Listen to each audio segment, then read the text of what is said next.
अयोध्येतील राम मंदिरातील कोट्यवधी रुपयांच्या देणग्या आणि चढावा गायब झाल्याचा आरोप समाजवादी पक्षाचे अध्यक्ष अखिलेश यादव यांनी केलाय।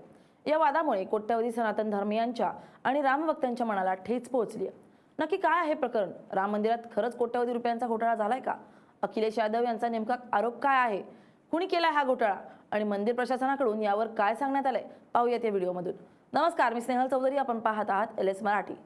7 जून रोजी समाजवादी पक्षाचे अध्यक्ष अखिलेश यादव यांनी एक्सवर पोस्ट करत राम मंदिराच्या चढाव्यामधून करोडो रुपये गायब झाल्याचा आरोप केला। त्या पोस्टमध्ये त्यांनी असं लिहिलंय की समस्त विश्व में भगवान राम के उपासकों के लिए एक बेहद संवेदनशील समाचार है कि राम मंदिर के चढ़ावे की करोड़ों की रकम गायब पाई गई है। ये ट्रस्ट के लिए अत्यंत शर्मनाक स्थिति है।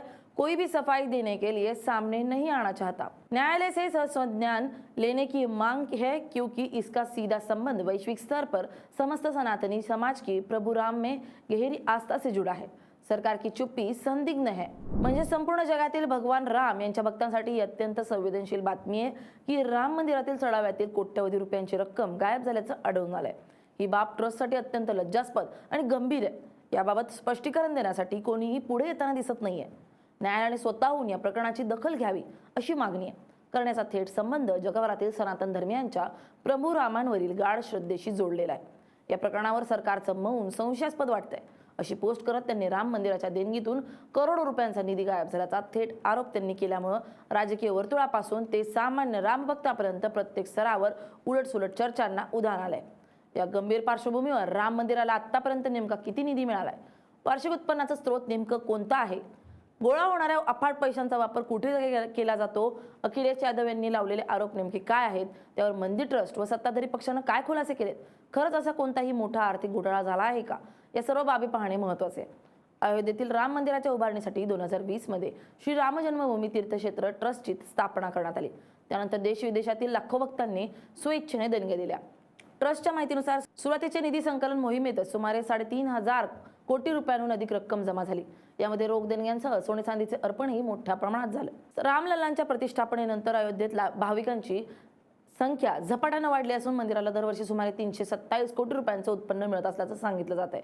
हे उत्पन्न दानपेट्या, ऑनलाईन देणग्या, परदेशातून मिळणाऱ्या देणग्या आणि बँकातील मुदत ठेवींवरील व्याजातून प्राप्त होत आहे। ट्रस्टच्या म्हणण्यानुसार जमा झालेल्या निधीचा मोठा भाग मंदिराचे बांधकाम, गर्भगृह, मंडप, परिक्रमा मार्ग आणि इतर विकास कामांसाठी खर्च करण्यात आलाय। उर्वरित निधी भविष्यातील प्रकल्प आणि देखभालीसाठी राखून ठेवण्यात आलाय। याशिवाय भाविकांसाठी अन्न, पिण्याचं पाणी, स्वच्छतागृह, विश्रामगृह आणि वैद्यकीय सुविधा उपलब्ध करून देण्यासाठीही निधी वापरला जातो। मंदिराची सुरक्षा, प्रशासन, कर्मचारी वेतन, दैनंदिन पूजा अर्चा आणि धार्मिक उत्सवांचा खर्चही याच निधीतून भागवला जातो। समाजवादी पक्षाचे प्रमुख अखिलेश यादव यांनी यावर गंभीर आरोप करत वाद निर्माण केलाय। त्यांनी सोशल मीडियावर काही प्रसार माध्यमातील अहवालांचा संदर्भ देत दावा केलाय की अयोध्येतील राम मंदिराच्या दानपेटीत जमा झालेल्या कोट्यवधी रुपयांच्या निधीपैकी काही रक्कम गायब झाली आहे। या आरोपानंतर श्री राम जन्मभूमी तीर्थक्षेत्र ट्रस्ट आणि भारतीय जनता पक्षानं सर्व आरोप फेटाळून लावलेत। ट्रस्टचे सरचिटणीस चंपत राय आणि सदस्य महंत दिनेंद्र दास यांनी स्पष्ट केले की मंदिरातील सर्व आर्थिक व्यवहार अत्यंत पारदर्शक पद्धतीनं आणि संगणकीकृतरित्या व्यवस्थेद्वारे हाताळले जातात। मंदिरातील प्रत्येक देणगीची नोंद ठेवली जाते आणि नियमित लेखापरीक्षण केलं जातं। ट्रस्टच्या म्हणण्यानुसार स्टेट बँक ऑफ इंडियाच्या सहकार्यानं मंदिराच्या निधीचं नियमित ऑडिट केलं जातं। आतापर्यंतच्या तपासणीत कोणतीही आर्थिक अनियमितता, पैशांची तफावत किंवा निधी गायब झाल्याचं आढळलेलं नाही। दानपेटीत जमा होणारी रक्कम अधिकृत कर्मचाऱ्यांकडून मोजून थेट बँकेत जमा केली जाते। त्यामुळे निधी गायब होण्याची शक्यता नसल्याचा दावा ट्रस्टनं केलाय। तसेच कोणतीही शंका असल्यास निष्पक्ष चौकशीसाठी आम्ही पूर्ण सहकार्य करू अशी भूमिकाही ट्रस्टनं स्पष्ट केली आहे। त्यानंतर अखिलेश यादव यांनी पुन्हा दुसरी पोस्ट करत म्हटलंय की स्पष्टीकरण हे स्पष्टीकरण वाटतच नाहीये। असं वाटतंय की त्यांच्यासाठी हे दर आठवड्याला घडणारे एक सामान्य प्रकरण आहे आणि इतकं सामान्य झालंय की आता ते याला उल्लेखनीय मानत नाहीत।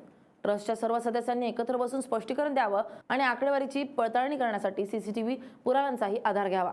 सर्व विश्वस्त एकत्र बसले की सत्य तात्काळ समोर येईल, कारण त्यांच्यातील प्रत्येक जण एकसारखा नाही।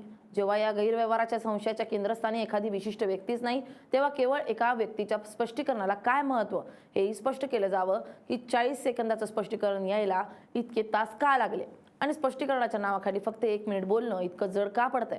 जशी सरकारची शांतता संशयास्पद वाटते तशीच ही सफाई संशयास्पद आहे। असं वाटतं की स्पष्टीकरणाच्या नावाखाली केवळ औपचारिकरित्या पूर्ण केली जाते।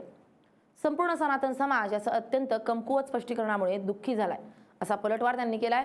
राम मंदिर निधी वादावरून राजकीय वातावरण चांगलंच तापलं असून भाजपने अखिलेश यादव यांच्यावर सनातन विरोधी आणि हिंदू आस्थेचा अपमान करणारे आरोप केल्याचा पलटवार केलाय.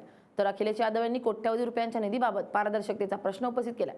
यापूर्वी देखील राम मंदिराशी संबंधित जमीन व्यवहारांवरून वाद निर्माण झाले होते. 2021 मध्ये जमिनीच्या खरेदी विक्रीतील किंमत फरकावरून भ्रष्टाचाराचे आरोप झालेत, जे न्यायालय ते गेले. ट्रस्टनेही हे आरोप फेटाळून कायदेशीर प्रक्रिया आणि बाजारभावानुसार व्यवहार झाल्याचं स्पष्ट केलं होतं. तसेच राम मंदिराच्या नावानं बनावट वेबसाईट्सद्वारे ऑनलाईन फसवणुकीचे प्रकारही उघडकीस आले होते. या पार्श्वभूमीवर मंदिराचा संपूर्ण जमा खर्च सार्वजनिक करण्याची मागणी वाढली आहे, कारण हा निधी कोट्यावधी भक्तांच्या श्रद्धेतून आलेला असून त्याच्या वापराबाबत पूर्ण पारदर्शकता आवश्यक असल्याचं मत व्यक्त केलं जात आहे. Bureau report LS Marathi.